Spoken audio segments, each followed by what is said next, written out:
Hey everybody, welcome to another episode of Your Call to Action here on our exclusives in YouTube as well. I have our amazing guest today, Maitreya Speering, our R&D accountant. But of course, Maitreya, do you want to just share a bit about yourself, what you're doing, and let the audience know? Yeah, okay, so I'm Maitreya, I'm an R&D tax incentive consultant. I basically help companies that are doing innovative projects get some cash back from the ATO for doing those innovative projects, which helps them then, develop more of the products that they're developing, grow their market share, employ people, all of that good stuff. So that's what I do as a profession, and I've been helping Jesse do that for 6 years now, and so far so good. Yes, very, very good. So Maitreya, we've been friends for a while, and over half a decade. That's a long time. Man, fill me in with, I have never publicly gone into deep depth about your whole story. So I'm actually really excited to hear about this because I'm sure it's super colorful. So just let's go right back when, before all this started off, back at, I don't know. Because how old are you now? You're I'm 34. 24. 24. Let's go back 10 years. 10 years, wow. That's a long time. You think so, hey? Yeah, so 10 years ago, I had just started my first job out of uni, which was with Deloitte. So they're the biggest accounting firm in the world. What? Yeah. Wait, what did you study again? Commerce. So I studied two things. I studied engineering and commerce, and then I ended up going into the field of commerce. Wow. Yeah. Wow. It sounds like a UWA degree. It is, yes. Whoa! UWA boy, right here. Whoa, that's intense. So you smashed in UWA, you go into commerce, and then you hit Deloitte land. Yeah. Holy smokes. Straight out of the gate? Was it like a graduate degree? Or? So I did a vacation placement, and the way that works is you work for different accounting firms for 3 weeks. So I worked for Deloitte, I worked for PwC, I applied for a bunch of other accounting firms and did their tests. You go in and have psychometric testing and how you work in a team and do projects and all that kind of stuff. And at the end of that whole process, I got offered a position with PwC and Deloitte and chose the Deloitte one because I'd done R&D at Deloitte and I'd done audit at PwC. By the way, audit's super boring. Never go into a job doing auditing. It's just... I have a friend that's an auditor. I feel sorry for them. It's just checking bank accounts and ticking, yes, money has come into this bank account when they said it has, and it's not your thing. It's not my thing. R&D, on the other hand, was really exciting. It was, people being creative, people have passion, people are doing exciting things in the world, creating products, creating technology, growing businesses, and I was like, yes, this is where I want to be. This is what I want to do with my commerce degree. So I went into R&D. When you were at Deloitte, going through getting exposure to R&D the first time, was it big companies that you were getting holy smokes, these guys are doing some cool stuff kind of feel? Or? Yes, yeah, totally. So one of the first clients I ever had as an R&D specialist in Deloitte was Rio Tinto. Really? And Rio Tinto at the time were doing autonomous trucks, autonomous trains, so driverless. Everything was working by itself. 10 years ago, that was 2011. Yeah. Yes. Yeah. They were the Chinese ones as well. Yeah. Oh, you were a part of that process. I was part of that. So I was documenting the R&D projects that they were doing, writing down, the experiments that they were doing, writing down the new knowledge, writing down the risk involved in all of these cool, innovative projects that they were doing up on their mine sites, and helping huge multinational companies get a little bit of dollars shaved off their tax bill. Wow. So hang on. This is a bit off topic. How long has R&D grants been around? Since 86. 1986. 1986, so 35 years. It's really, oh, wow. Okay, I'm going to come back to that. So, okay, we're totally coming back to that. So we're in this point where you're mixing with the big boys. What happened then? Well, I found it challenging. I'm one of these people that rises to a challenge, enjoys a challenge, and being in an environment like Deloitte, so biggest accounting firm in the world, working with some of the biggest companies in Australia, I was like, okay, here's my chance to learn and grow and stretch myself as a person, do all the things that I have to do to move up the corporate ladder, get promoted from a graduate little lowly analyst on a base salary of, whatever it was, 50K a year at the time, and then try and work my way up to manager, work my way up to eventually partner maybe, and that was my career trajectory. That's where I saw myself going. So I wanted to take on responsibility, do as well as I could for my bosses and impress them, and just work really hard. So for the first sort of 2 years, that's what I did. I just put my head down and worked really hard, trying to develop my skills as an R&D consultant and make sure that all the work that I did was to a high quality and everyone was happy. About 2 years in, my career changed trajectory. So what happened in 2013 was a project started after a discussion with a bunch of us where we were going to try and take R&D online into the cloud. So then I formed a team with about 4 or 5 of us, I think. This is all at Deloitte? This is all at Deloitte. Okay. So there's an internal project within Deloitte to create a project we called Inspired. That was the name of the project, Inspired. Nice. And it was, the idea was, let's no longer do R&D manually on bits of paper and everything. Let's create a cloud platform where clients can log in, access their R&D claim, all of their information, and we can interact with clients on the cloud. So that became a huge project. Deloitte invested $260,000 in this, and I was project managing that for the next 2 years, trying to make it happen, trying to test it with clients, see what they needed, and make it better and better. Similar to what you're doing with your software here at KeepSpace. Yeah. How'd it go? It went well. Like, we got it ready to launch, and it looked really sexy. Like, the software worked well, the branding was mint. Like, we were doing this in-house with a team called Deloitte Digital, and so they were servicing huge brands in Australia, and so they, their hourly rates were insane, and they were charging $250 an hour and stuff like that. I could imagine. Yeah, to help a little internal R&D team in Perth create this platform. So it was expensive, but it looked really great, worked really well. But at that time as well, I was going through a bit of a personal crisis. Like, I was depressed, I was anxious, I was going through some stuff, and I was trying to figure out all of that while managing this project to completion. And it was kind of like the two things were coming together a little bit. Yeah, and so it was unfortunate timing, I would say, in that I chose to leave Deloitte and move on just after Inspired had launched into the market and started getting users on board to actually use it and enter their information in. So I kind of handed my baby project over to another team, did a full handover and said, here it is, here's what we've built so far, here's the vision, here's all the clients that love it and are on board with it, go run with it, and I'm out the door. Whoa. Yeah. That's pretty intense. Yeah, it was intense. How did you cope with all that? Honestly, for me, it was a relief leaving that environment. So really? As much as I learnt, in my time at Deloitte for 5 years that I was there, it was also a very stressful environment, like big corporate, very competitive, very demanding in terms of work hours and work output. So I'm not someone who enjoys working 60-hour weeks. I just don't. I would much prefer to work a 30, 35-hour week and enjoy my life doing other things. So I didn't see myself actually getting to partner in that environment. I got to manager, so I achieved my goal, made it to manager after 4 years, which is actually really fast to get to manager. Most people take 5 or 6 or longer.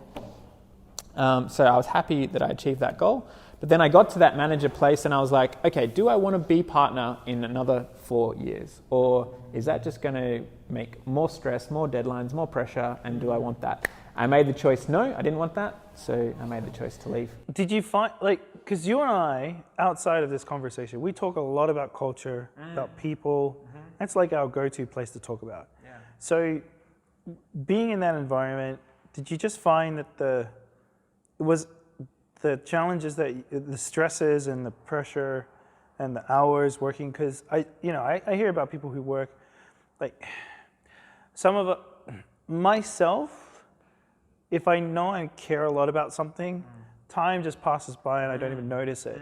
It's a different, it's like, flow, it's like when you're in space, when you're gaming or whatever. Totally. You enjoy the space you're in and you're comfortable in that space.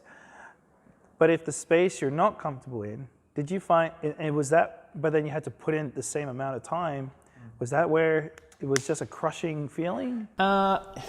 In a way. So there was a pivotal conversation that I had with my partner at the time that I can still remember walking into his office and having this conversation. So I need to set a bit of context for this conversation to make sense. So the end of 2014, from September 2014 to December 2014, just before Christmas, I spent 3 months in Melbourne working from the Melbourne Deloitte office. And that was actually the time of my life. I absolutely loved it over there. It was brilliant. I was staying in a high-rise building in South Bank in the Eureka Towers. It's like 88-floor building. They have glass floors at the top and the restaurant, and it was absolutely beautiful. My apartment was amazing. Looked out over the Yarra River. It was like a 2-minute tram ride to the office in the middle of... You had it all? I had it all. It was amazing. Wow. And while I was over there, I was working on Inspired. I was working with the digital team. I was learning data analytics and trying to work out how we could apply data analytics to our R&D stuff. And I had all these amazing ideas about software, about data, about design thinking, about how I was going to revolutionize R&D within Deloitte. And I was truly committed and passionate about that project. I came back from that trip and walked into my partner's office. My partner's name is Ron Van Beek. Ron, I love you. He knows I love him. There's nothing against Ron. He's a great guy. He's a great guy. And, thanks, Ron. And he helped my career immensely. And I still catch up with Ron every sort of 6 to 12 months and ask him for advice about what I'm doing now, which is great. But I walked into his office that day and I said, Ron, I want to change the way I structured my role. I don't want to work 100% client-facing anymore. I want to work 50% client-facing and 50% on this digital data design thinking project. I want to launch Inspired. I want to do that, but I want room in my week to make that happen. Because you need time to be creative and Yeah. make that happen. Yeah, I totally get that. And up until then, I was doing it in like extra time. Like I still had my full client load, but I was filling in that project in the cracks. Which is where the pressure was building. Which is where the pressure was building, which is what you're saying. That makes sense. Yeah. Okay. So I said, Ron, we need to work out how we can structure this. If that means that all of the offices around Australia need to pay part of my salary so that it's not all on the Perth team and half my time is on the Perth team and I'll do my client work for you, that's great. But I need this time. And his answer was a flat no. He just said, no, not happening. You need to keep doing 100% of your client load and you need to continue to do this in your spare time or extra time. And so to me, that was intense. I found that confronting and difficult. And did he tell you why? Like, did he give you like a solid reason? Like, why? Or was it because he had pressures from others? I don't know. He just said no. He didn't tell me why. And so that was the catalyst. Yeah, that conversation was the catalyst for me leaving 6 months later. Because you can't run, like, even in our team, like, you can't run for that long, that hard. You can't run that hard for that long. Yes. Because, you hit burnout. Yes, and I did. I hit burnout. Yeah. It's a dark place, that place. Well, been there. I don't like it, but I know what you feel. Totally. So, burnout came along. You're like, fuck this. I need to take care of myself. Yep. Done. Totally. It would have been so much better if you stayed, like, if they had I'm not having a crack at this at Deloitte or anything, because I'm sure he may have been under pressure himself. Under pressure from other directors and shareholders, because it's a public company, right? No, it's a partnership model. So, all the partners hold each other accountable. So as a partner, you have to meet your targets every year. Otherwise, there's big pressure on you. So he's already got like a culture setting, like this is a normal thing. This is the amount of time we spend to make things happen, and let's just take it or leave it. And from his point of view, like, I was a good manager. I was doing good work for him, helping him meet his budgets and everything. So to lose a good resource is, what it is. Is scary. So he didn't want to lose half of me. He wanted to keep all of me. And he ended up losing all of me. How it works to this world. Okay, so then that happened. You're like, you're freshing yourself out to. You accepted the fact that you were losing some really cool things and a really cool project, but to take care of yourself for longevity. Correct. What happened then? You left? Yeah, so I spoke to a few different R&D firms in Australia. I was looking for somewhere where I could go where I would work more closely with CEOs like yourself, passionate people that are interested in R&D, and I kind of got sick of working with the Rio Tintos of the world because, you know, Rio Tinto is great. They do good things. I mean, they employ people and all that, but when you're working with a Rio Tinto as an R&D client, you're not working with the founder of the company. You're working with a project manager that's kind of, you know, interested in, bless you, interested in managing their project, and R&D is kind of a side thing. So it feels like you're annoying them when you're asking them questions. Hey, how has your project gone this year? Really? What kind of expenditure did you? And it's hard. When you're working with a founder, they love it because they're getting money back from the government. They want to make this happen, so they're invested in it with you. So I wanted to go and work with smaller companies that I could work directly with the CEOs.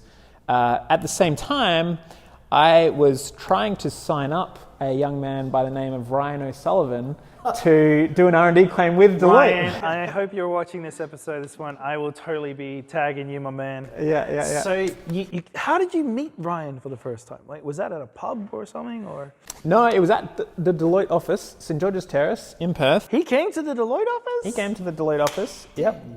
I can't actually remember how that meeting got set up. It must have been either I came across Epic Delivery in some way, or he reached out to Deloitte because he'd seen. At that time, I was working at Space Cubed in the city once a week because I love being around tech startups. So I wanted to be immersed in that environment, be around tech startups all the time, helping tech startups. So somehow, I think word got around that I was like the tech startup guy, and Ryan reached out to me and said, "Hey, I'm a tech startup. Can I do R&D with you?" So in the backdrop of this, Ryan O'Sullivan is a friend of ours, and he ran a business model very similar to Uber. It was for last mile delivery. He called it Epic Delivery here in Perth, and the idea was to be able to do the shipping of final products of food goods to customers' houses. And he was going through a lot. He went through a lot of process, and then Uber came to market. But I'm assuming he would have heard about R&Ds, walked into Deloitte, had this conversation with you, and then you built a friendship.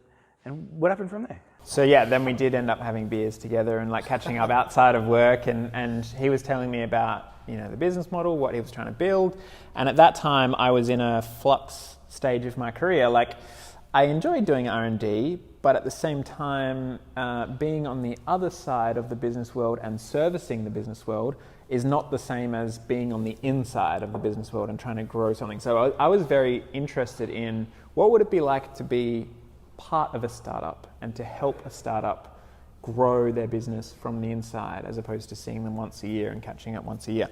So before you go down that road, how many businesses were you in conversations with before you made the decision, I'm going to enter the entrepreneur space? How many different businesses did you see before you made that call? I don't know, maybe 100, maybe 200. Wow. A lot, yeah. So you were like, you knew what you were up for. Yeah. Well, when you say that, I mean, you never really know until you take the leap, yes. But I kind of had an idea, yeah. I knew what kind of business I wanted to work for. I wanted to work for a business that was involved in software, and I wanted to work for someone that was really, really skilled, really, really creative, and really, really hardworking. And I found those three things in Ryan. I believe he's skilled, he's creative, and he's hardworking. And so when I found that, I was like, hey man, I want to join you. Let me just work for you for free. Like, I'll just come and I'll just work for you for free. And I worked for him for free for like 6 months, just on Fridays. I worked 4 days a week at BDO, which is the new R&D firm I joined. And I worked with him on Fridays, helping him grow Epic Delivery. My role was mainly CFO and business development. So trying to sign up new restaurants and cafes onto our platform and try to build the footprint, I guess, and manage the money. Damn. When was this? This was 2018? No, way earlier. This was the end of 2015, start of 2016. That's right. Yeah. Yes, that's right. And that was when there was, I think it was West Tech Fest, I think was on. Yes. And you guys were on the platform and presenting. for pitch funding and everything around that? We didn't pitch at West Tech Fest. We were at West Tech Fest in the audience. We ended up pitching at Perth Angels, at a Perth Angels event. That's right, yes. Yeah. And, that was an enjoyable experience. You have to prepare for it. You have to make sure you're ready for all the kinds of questions that are going to come your way. So it was an interesting experience, but it didn't result in anything. We didn't get an investment. So It's all right. To be honest, Perth investment discussions, usually most of us don't get it. yeah. That seems to be how it goes. Yeah, Yes. that's the truth. Yeah. So you're doing this thing once a day with Ryan. It's epic delivery. You're pounding away for like 6 months. How was that process? What happened from there? It was awesome. I learnt a lot from Ryan and from the process of being involved in trying to build a business.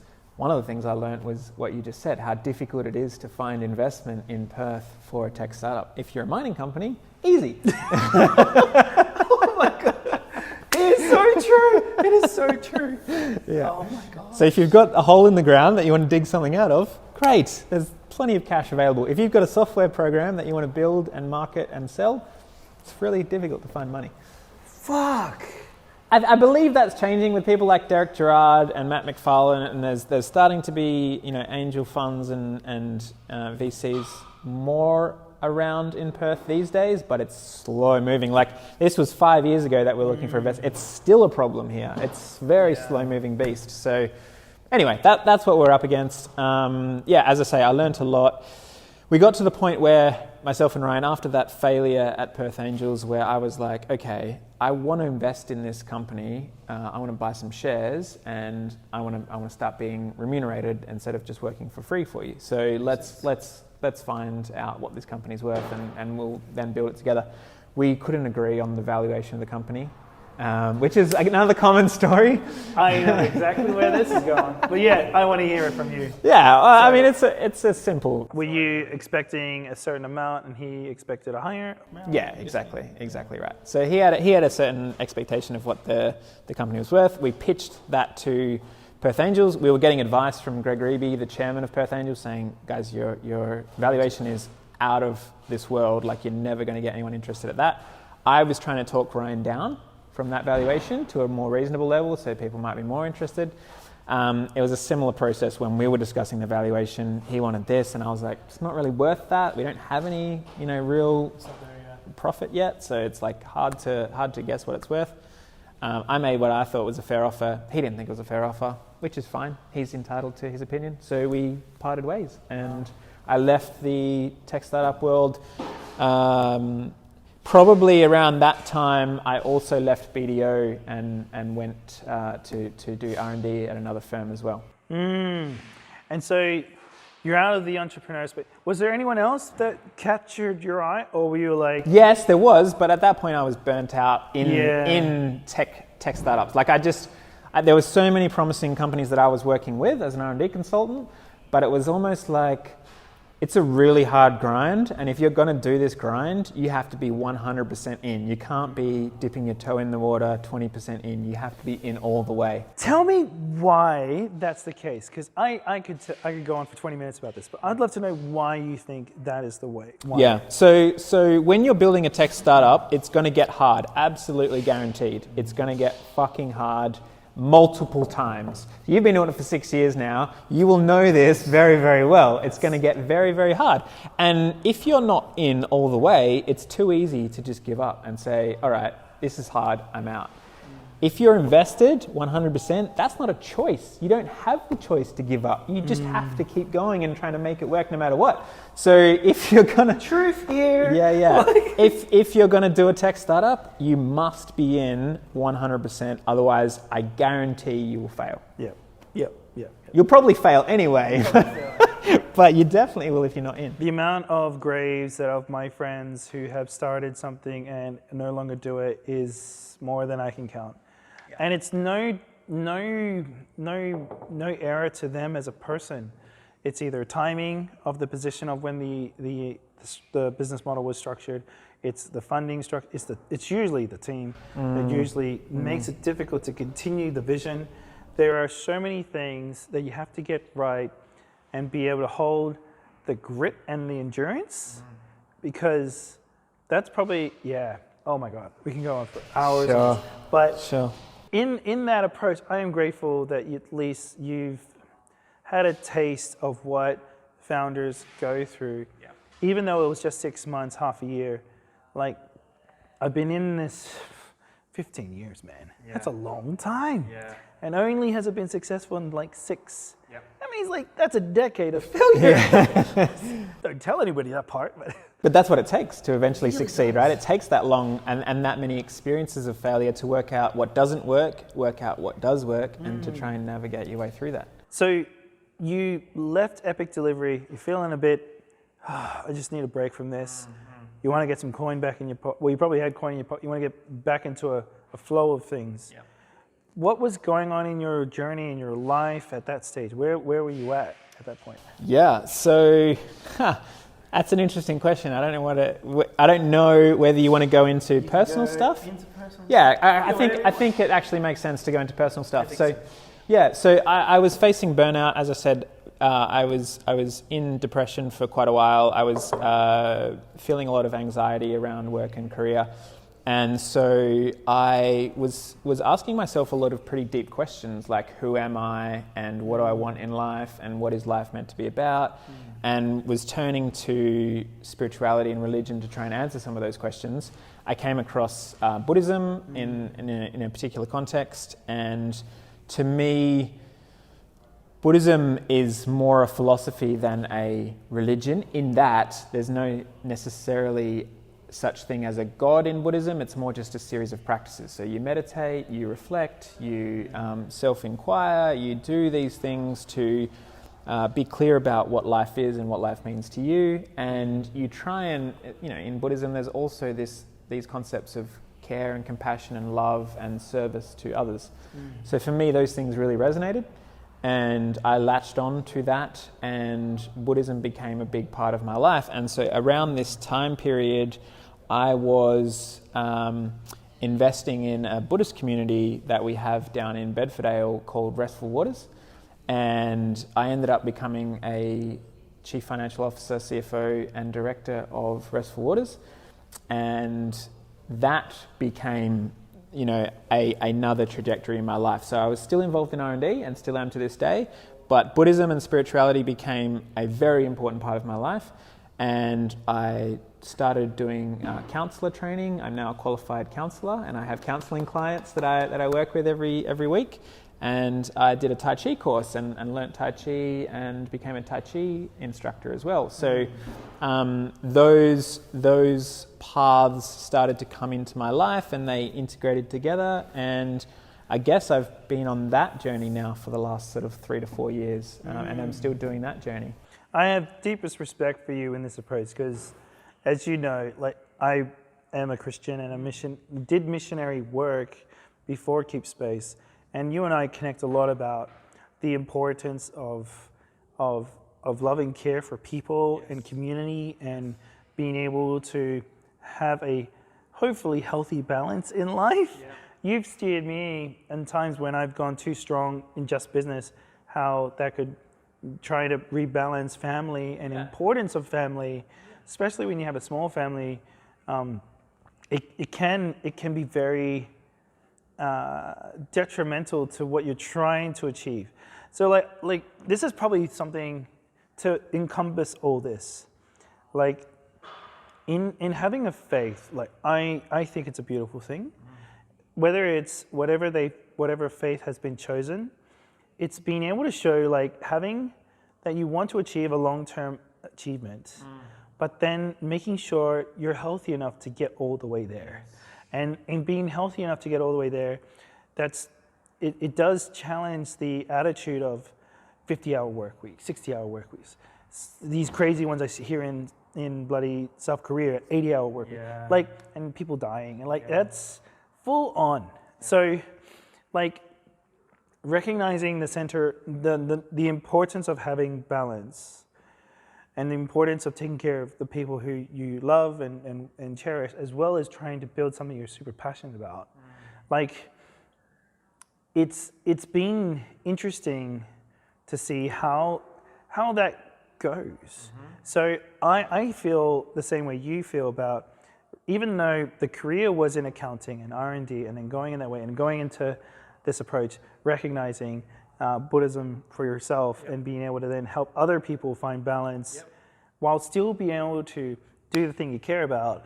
Like, that's amazing, man. That's really amazing. So, like, has it changed the last couple of years doing it this way, or? Yeah, big time. It's definitely changed. So my life now revolves around my spirituality and my family. So my wife, we have a dog, Otis. He's a 11-month-old now Maltese poodle. Cool. Moodle.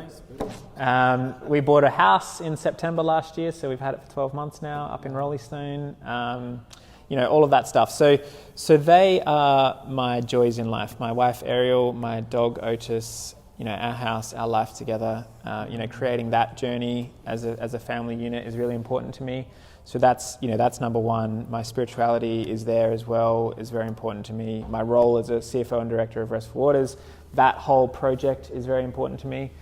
Restful Waters has become what Inspired kind of was back in the day. It's like it's another place to channel my energy that I'm really passionate and excited about sharing with other people. Mm-hmm. And then R&D, well, my career, I guess, is third behind those top two things in my life. So that's to me balance, because I don't want my career to be the be all and end all for me. My career is important to me, and I care about the people that I work with. I have an employee that I want to take good care of and make sure he's got food on the table for his young family. I want to take care of my clients. You're a client of mine. I want to take care of you. I hate. This is not a sponsored post or anything. I'm not like, go with him. This is just a catch up. Yeah, this is just a catch up. But so just all that is to say that balance is very important to me in life, and achieving the right balance between career, family, spirituality, whatever else is there for you. It might be sport, it might be some hobby that you love like woodwork or whatever, but just making sure that everything is in a good balance. I agree.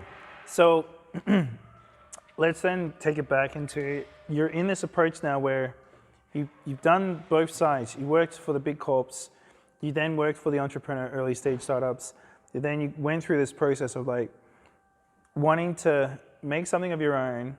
Because I think where along the line did you start to become your own thing? Yeah, so that happened in July 2019, so just over 2 years ago now. Right, so how did that happen? So after I left BDO, I then moved to a small suburban accounting firm based in Roleystone.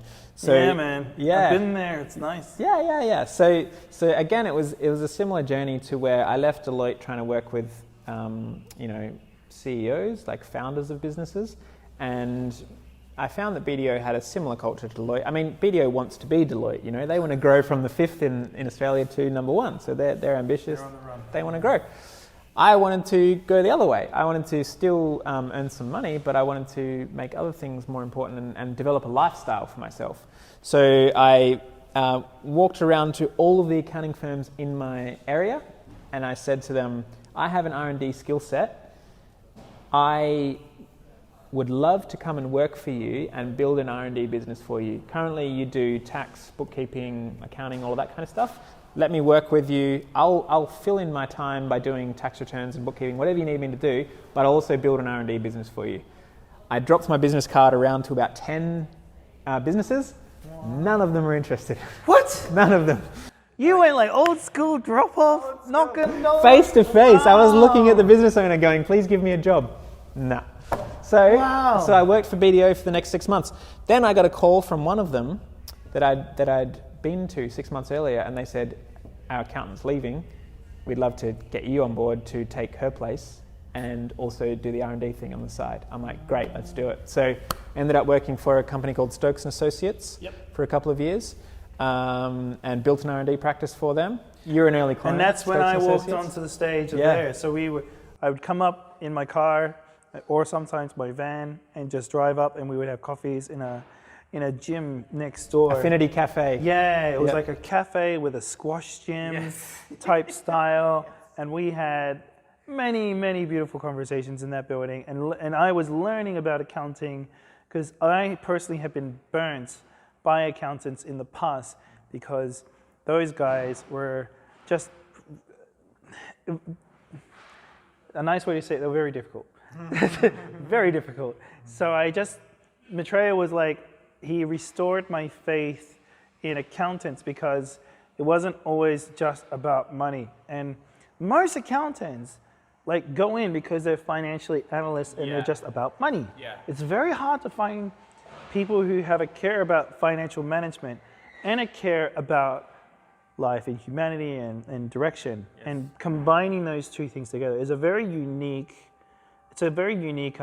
position. Mm-hmm. And yeah, you were probably one of the only ones I ever found that were like that. So I was like, Matt's my guy, Maitreya's my guy, that's where I gotta go. Yeah. And so now, that's where we started. And so you're then working for this firm, and it was it nice? Was it nice to be working with a smaller group of crew? It was actually. It was really nice. It was nice to have a slower pace. It was nice to work in an office of 6 people rather than 600, and to have a personal relationship with every single one of those people in there. You know, my boss, Tom Stokes, Josh Stokes worked there, our secretary, receptionist, Karen Johnston, Alfredo Castronuevo, Mandy, all of these people, but they actually became really close friends of mine. Yeah, wow. Because we worked so closely for so long, for 2 years. And it was a really nice change to step back from that corporate environment into a small suburban practice that I felt had the qualities that I was looking for, like the quality of care and the quality of looking after each other. And so, that was really nice. And then, so the original question you asked was, how did you get into your own business? In July 2019, I invested with a group called Carbon Group to start an R&D practice for them. They'd never done R&D before. So you're working with the Stokes guys. Did the Stokes guys had no idea about the choices for carbon, or was it just, did they become carbon? Or so the way it worked was I had not heard of Carbon Group before. The Stokes and Associates guys wanted to invest in Carbon Group and grow their firm through the Carbon brand. So that's how I got introduced to the Carbon guys. They ended up selling part of their firm to Carbon Group, and they rebranded as Carbon Group. And so I was working for Carbon Group, watching the changeover happen. So Carbon would implement their systems and their software into Stokes and Associates, and the transition period as that happened. And Carbon had this offering that they call CPE, Carbon Partner Empowerment, where, to me, the way I make sense of it is it's like a franchise model, like a McDonald's, right? Wow. You want to set up a McDonald's restaurant, that's fine. You buy a McDonald's restaurant, here's all the tools, you give us part of your revenue, and we'll give you the brand and the recognition and the networks and all that. And so I was like, okay, this is interesting. Had a few chats to the Carbon guys and ended up going down that path myself. So they did it, and then you made another one on top of it. That's right. Oh, I see. Yeah. And so you're now a part of in this approach. What did that change compared to working for someone else before, and now you're actually now going back into entrepreneurship, going back into your own thing? Yes, it is a franchise model structure. You got tools to work with. But what's that like, going that way? It was again challenging. So it kind of took me back to that space where early days in Deloitte, where I was faced with challenges and growing this inspired software platform that we developed. I found it challenging in a new way. And there was a period of time where, let's say between 2013 and 2019, where my challenges in life were there, but they weren't of a career nature. They were of a personal, spiritual nature or a psychological nature, battling anxiety and depression, things like that. So they were different challenges. Now I was thrown back into facing career challenges again and building a business and building a reputation in the market and starting to hire employees and contractors and work with marketing teams and IT guys and all that kind of stuff, right? So, yep. Which you know all about. Yeah. So you've been doing this for 6 years with KeepSpace, 15 years in total. I've been doing this for 2, so I'm really new on my journey of being an entrepreneur, invested in a business, being a business owner, and trying to grow that business myself. And it's still challenging. I mean, 2 years in, you wouldn't expect me to have overcome everything this early on. I mean, it's still challenging every day to meet deadlines, to keep clients happy. I mean, you should see the emails Jessie sends me. I mean, just angry. I was gonna say, I'm like, chill eyes, man. Yeah, you ready? You're one of my favorite clients to deal with. Seriously, no, but there's certain pressures. There's certain pressures that come with running a business and having clients. I mean, you deal with clients here, and you would have clients, expecting certain things and being upset when things go wrong, right? So that's what you deal with as a business owner. That's part of the territory. So it's navigating that, finding out who I am as a business owner, finding out how to best manage all of those competing interests, and again, I bring it back to balance, finding balance in all of that. How do I, manage my stress levels? How do I manage my anxiety? How do I not go back into that dark place of depression? How do I keep up earning a living for myself and my wife, paying the mortgage, paying the bills, while still enjoying my life, enjoying myself? Just to focus on that, right? Like, usually when a business is going on its beginning first couple of years, first 6 months, lots of excitement, very, very pumped, and putting in lots of evenings and overnight hours that you're just going really, really strong, really strong. Then, after about 6 months, you start entering into this phase where it's like weariness kicks in, you get a little tired a bit faster, you're starting to add a little bit of kilos if you're not, because you're spending more time in other areas. So then you start wanting to try to compensate that loss of energy with something else that has to take a sacrifice of it to continue the momentum. And then you get about, you get about 18 months, maybe your second year. And at that point, if you've been going that long, almost a year or two, you start to get really tired. If you've been going it that way for that long, usually funding is sometimes can be drying up, and that's when stress levels just start to take off, like there's no tomorrow. Because you're still growing something, but trying to put so much into it. That's usually the solopreneur structure that I've seen, and it's usually the first one. And usually about that point, it's a factor of maybe this is not the life for me and call it quits, or they keep going, and it's like a Walking Dead scenario. It's not really dead, it's not really alive, it's not really sustainable yet, but you still believe it has the potential, and you still try to use the resources you can, and you go through all this stuff. And you just try to keep going, and sometimes, not knowing full aspects of everyone's business models, but usually you can get a little bit tunnel vision and a little bit focused in, and may not have as much of a creative essence as you did in the first 6 months, because you just get into a routine structure after about the second year.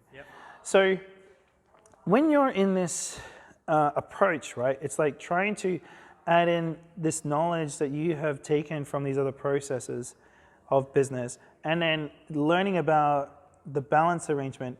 What were the things that you wanted to have in your business so you could encapsulate, yes, there is a revenue coming in, but also have the balance, so this thing is like a really, it becomes I would call it a lifestyle business, in no disrespect. No. Like, I would call it a lifestyle business, and that you've built it for you to have a relationship with you. Like, you're not going to be in the top 500 magazine or anything. No. You're going for something this is me for 20 years. Totally. So what model structures did you put in for this to work for you? Yeah, I mean, so the first thing that comes to mind for me is clear boundaries around what's work time for me and what's not work time for me. So for me, like, I'm comfortable working 8:30 to 5, Monday to Friday, and having some time off in the middle of the day for lunch or some chill out time or to walk the dog or whatever. That's fine. I'm comfortable with that. What I'm not comfortable with is working till 10 o'clock at night, working on Saturdays and Sundays, because I want to do other things with that time. I want to eat dinner with my wife, watch a bit of Netflix, enjoy my weekend, go to the beach, whatever, hang out. So it was getting clear around boundaries and, being as responsive as possible to client queries or things that come up during the week, and making sure I call people back or email people back or be really clear around expectations of like, hey mate, I can get this to you by Thursday next week, or I can get this to you by close of business tomorrow or whatever. Learning how to communicate that, but all the while keeping in mind that this is a lifestyle business, as you say. So if I end up falling back into the old traps of where I was in the corporate world, then I haven't achieved my goal of building a lifestyle business. I've just recreated the same rat race in my own business. So I don't want to do that. I want to find a holistic approach and a balance to all of this stuff. The other thing for me was, as a meditator, going deep into my meditation practice, going deeper into my Tai Chi practice, it was about becoming attuned to my body and how I was feeling, meditating in the morning, checking in with myself. How am I today? Did I sleep well last night? Am I looking forward to my day today? What meetings do I have on? And if I'm noticing that I'm feeling stress and tension a few days in a row, then that's an early sign for me to go, okay, I need to make some changes, or this is going to continue. And it's almost like, if you fall into depression or you fall into anxiety to the point where it's really affecting your life, you've gone over a cliff and you find yourself at the bottom, and then you try to work your way back up to normal. Now, having developed my meditation practice to a point where I'm much more sensitive around myself and how I am, it feels like I can catch it much earlier. So I can catch it when I'm on that decline and be aware of that, and then go, all right, what changes can I make to build back up to normal? And so you still have the ups and downs, but they're much less extreme than, this stuff. Yeah, peaks and troughs. Yeah. See, when I remember a conversation you and I had, I think it was about a year ago actually. It was at the Dome Cafe. We were talking about it, and I was coming to you saying, man, I'm working a lot, it's hard. And this is before the videos were all set up and stuff, and my kids were really young, and I knew you were trying to help me recognize, and this is something that's really important. Like, if I could just have this as the one thing I could say, like, you forget about, when you get really focused on your company and you really care about everyone you're working with, you can sometimes put your family to the side. Yeah. And there's a lot of guys I know that do put their families to the side, which creates the opportunity for separations, dramas that are not necessary, sadly sometimes all the way through divorce, and the cracks start creeping in, where these larger impacts can happen. And I've always been a big fan of the statement that if you and your wife and your family are good at home, you can conquer the world. But if you're not good with your wife and your family, you can't get out of bed, and you can't help anybody, because you're too busy trying to fix what's internally broken. Not broken, worn down. It's probably the better way. And when I remember you were telling me, it is, I cannot express the same statement you're saying. Like, when you were telling me, spend more time with your kids, go somewhere, have that time to break away. At the time, I was like, man, I got a software thing to set up. I got this team comes through. I got these orders coming. I got this new business that wants interest, and all the stuff that's going on. Because it's like, because I've told you my journey. Like, I really want a really big business to be able to help a lot of people that I just couldn't do working for someone else. And I know that this growth that we're trying to do will only achieve that goal. So it's like looking at this larger picture. But it's like you say, whether it's a lifestyle business or a big corporate company you're trying to grow, it's like making sure you don't forget your family, don't forget taking care of your health, which I have focused on. So hopefully these videos will show progression to this height. When you're watching on YouTube, I'm a little big. And trying, you know what I mean? Like, trying to make sure that focus, because we're going to do this, like whether it's a lifestyle or a startup that wants to kick off and go forever, like, we're going to be at this for a while. And we can't forget the loved ones that we have that supported us on the way, you know? Yeah, absolutely. I couldn't agree any more than what you've just said. It's so critical, and so overlooked in the business space because it's almost like, you know, we have a mentality that an entrepreneur must be on the grind 24/7, 100% of the time, and if they're not, then they're going to fail, or they're not doing their business justice, or, you know, they're not in it with their whole heart and soul. And I couldn't disagree more with that statement. I think the very best entrepreneurs have balance in their life. They have things that they enjoy doing away from work. They spend time with family and kids. They go on holidays. They do other things, or they incorporate that fun and that enjoyment into their business lifestyle. And I mean, you've done really well with that here. You've built a culture at KeepSpace where you can have friends that you work with and have a laugh and have a play, and that's great. And you know, entrepreneurs like Richard Branson will fly around the world on Virgin airplanes and have a great time doing business, but mixing business with pleasure. So there's a balance there. It's not all head down, bum up, just go, because if you take that approach, either you'll burn out or you'll alienate everyone around you, like your kids, like your wife, like people that have been friends of yours in the past. While you're trying to chase some future goal, you miss being present with people, and that's a tragedy. So tell me, because there is a conflicting message that's out there right now, and we all know, I get inspired by Elon Musk. I get inspired by Steve Jobs. These kind of guys who became huge sensations in the world, make all this cool stuff. They seem to be doing pretty good financially.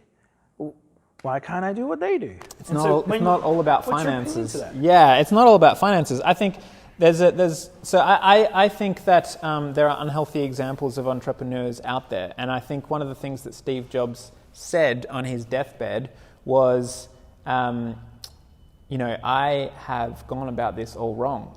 I pursued things in business, goals in business, and I did that at the cost of love. I sold out on love for the iPhone. And when you're on your deathbed, inventing the iPhone is not that important. The people that you have around you that you love, they're important. And from all accounts, working with Steve Jobs, a lot of people have the opinion that he was an asshole to work with because he was so focused, so laser focused on every single design detail of every single project he worked on. He didn't care about telling people, hey man, you fucked up, this isn't good enough, I'm not happy with you, go and do it again. Like, he was fine being an absolute prick to work with because he had this vision, and he regretted that on his deathbed. He said, no, this is not the way to go about it.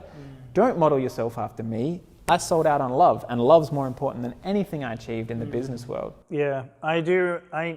It's very interesting when you look at the historical approaches of other business leaders in the past, which I have tried to look at.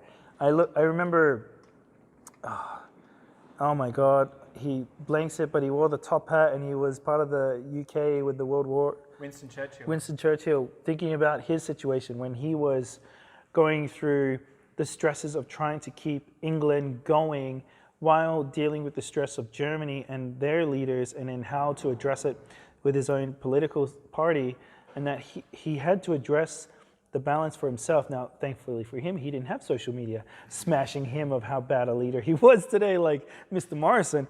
But he would declare in his biography about how he would go and do painting. He would just cut off the people and just go and paint and just relax and try to continue this, because he knew he was at it for a long period of time. And it's that connection to know that it's okay to not go 100 miles an hour. And it's something you touched on, when you just focus on just your business, you lose empathy for the team who's trying to work for you. Yeah. And you're like, you don't have to. And I've caught myself out. I've been really rude sometimes to the people I work with. Yeah. And I don't mean to be. It's just stress. But all it does is set a cultural standard that's an acceptable attitude. And it's clearly not. Because we've all worked for assholes. we don't like it. So we shouldn't become those people. But it sets it's difficult because there is lots of stress in being a business owner. It's a lot of stress as being a founder. And it is very difficult to achieve this balanced task when you have, all right, we're gonna double this year. We're gonna do something crazy like triple. Or we're gonna release this product and we're gonna spend Uber's amount of money on the marketing budget to get this product to everyone's hands. Or we're gonna finish this feature in like 2 weeks. Even though it's a 3-month process, we're gonna do it in 2 weeks and I'm gonna kill you if you can't do it. Like, it's just, like it's crazy. I don't know where to go with that. So let me pick up on that point, right? So I would say that I don't think there's anything wrong with setting those goals. Saying, I want to double my business this year. I want to do this crazy, awesome marketing campaign. I want to build this software platform. There's nothing wrong with having those goals.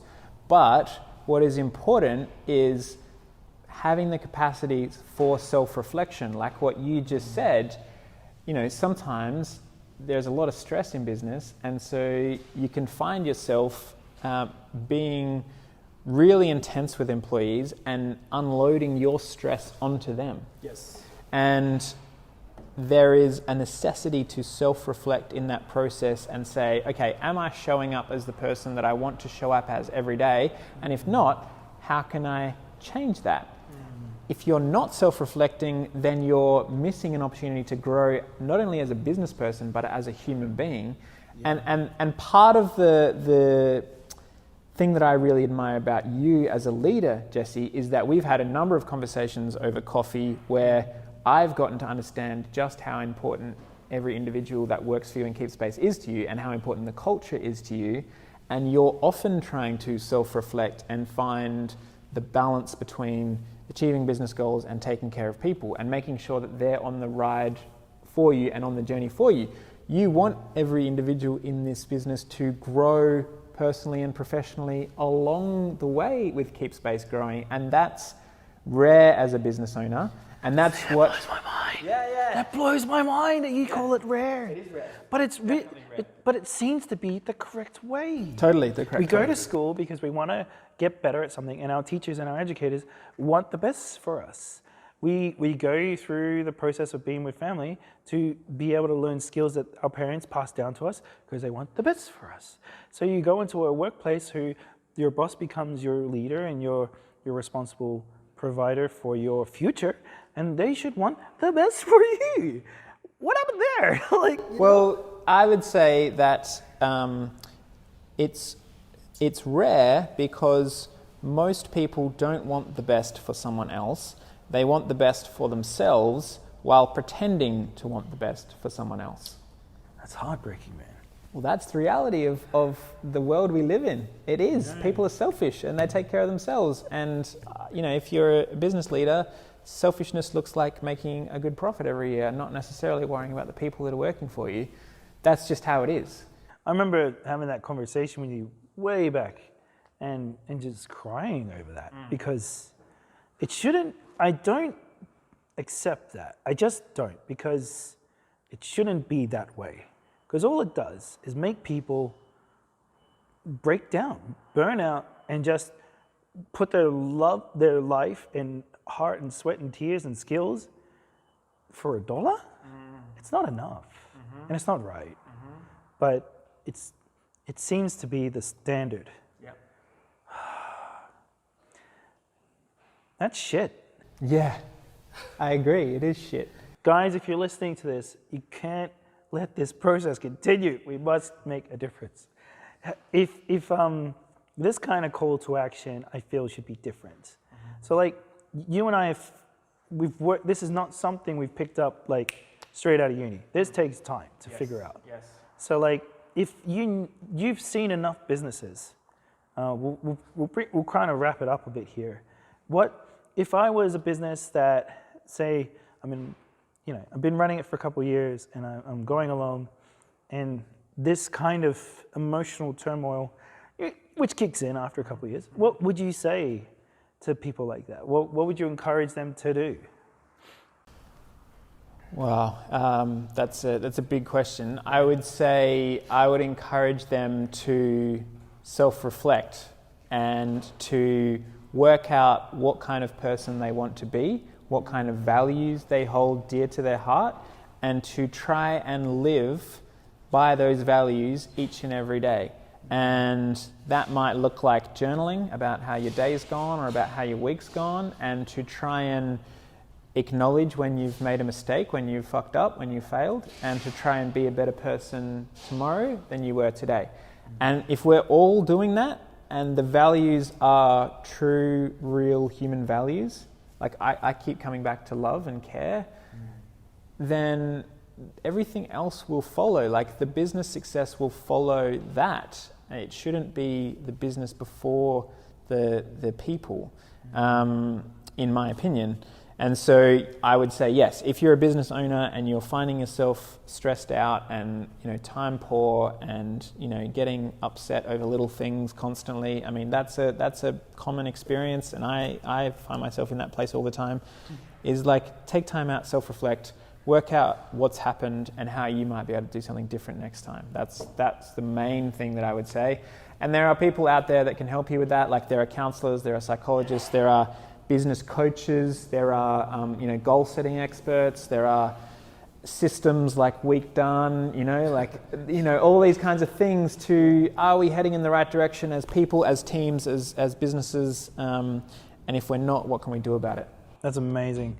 Dude, we're going to cut it there because we could talk for an extra 20, 30 minutes on this topic, but thank you so much for coming in. Thank you for talking with me about this. This is not an easy conversation to have, and you have a lot of wisdom in that. So guys, take this one on. This is one I would definitely suggest follow through. Thanks, bro. Cool, Jesse. Thank you. Man. And that's a wrap.